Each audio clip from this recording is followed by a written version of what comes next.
आप सब जानते हैं प्रधानमंत्री शेख हसीना बांग्लादेश से लात खा के आया है। फिलहाल मैं उनके लिए बहुत मुसीबत में हूं कि मैं उसे समझ नहीं पा रहा हूं। वह यहां आया और मेरी गर्दन पर बैठ गया। करूंगा मैं अब उसे फेंक भी नहीं सकता। अब उन्होंने कहता है कि मुझसे प्यार करता है। आप लोग ही कह दो, हम मेरी उम्र प्यार करने की है। इस बेटी का नियत खराब है। हम एक समय बहुत अच्छे दोस्त थे और हमने साथ में बहुत अच्छा समय बिताया था। आज लगभग पागल हो गए हैं। कैसे समझें? उन्होंने बांग्लादेश में जो किया उसके लिए कोई माफी नहीं है। आम लोगों को कैसे मारा उसने, लेकिन अब वह कहते हैं वह मुझसे प्यार करता है, वह मुझसे शादी करना चाहता है। मैं जानता हूं कि यह सब उसका ड्रामा है, क्योंकि वह ड्रामा करना अच्छे से जानते हैं। चाहे कितना भी ड्रामा हो, यह आपका बांग्लादेश नहीं। आपने बहुत नाटक किया है। इस बारे में कुछ कहना है तो आप कह सकते हैं। बहुत धन्यवाद। भारत के प्रधानमंत्री श्री नरेंद्र मोदी, मैं जानता हूं कि मैंने तुम्हें बहुत परेशान किया है, लेकिन मेरे पास आपके अलावा कोई विकल्प नहीं है।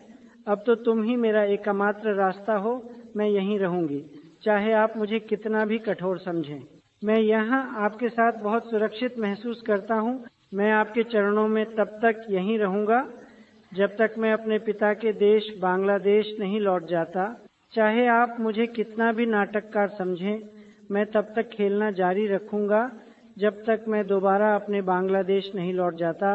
मुझे कुछ नहीं चाहिए, बस मुझे अपने चरणों के पास थोड़ी सी जगह दे दो। मैं अपने आप को धन्य मानूंगा।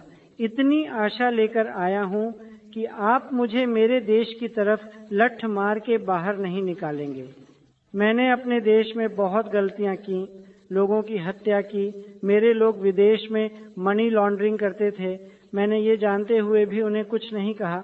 मैं अपनी पावर की लालसा के कारण चुप रहा। मैं जानता हूं कि यह मेरे लिए ठीक नहीं था, लेकिन अब करने को कुछ नहीं है। अगर मैं देश लौटूंगा तो देश की जनता मुझे फांसी पर लटका देगी। अब तुम ही मेरी एकमात्र आशा हो और इस आशा को स्थापित करने के लिए यदि हमें विवाह भी करना पड़े तो मैं तैयार हूँ। बस मुझे थोड़ा बचा लो, मुझे अपने चरणों में थोड़ी सी जगह दे दो। मैं तुमसे और कुछ नहीं मांगूंगी। लेकिन अगर मैं फिर से एक बार बांग्लादेश लौट सकता हूँ तो मैं आपका कर्ज कभी नहीं भूलूंगा, और जिन्हें मैं इस रास्ते पर पहुंचाया और जिनके लिए मुझे आज आपके चरणों में रहना पड़ा है, उन्हें नहीं छोड़ूंगा। मैं एक एक करके पकड़ूंगा और मार डालूंगा। वह देश मेरे पिता का देश है। ये शेख हसीना का वादा है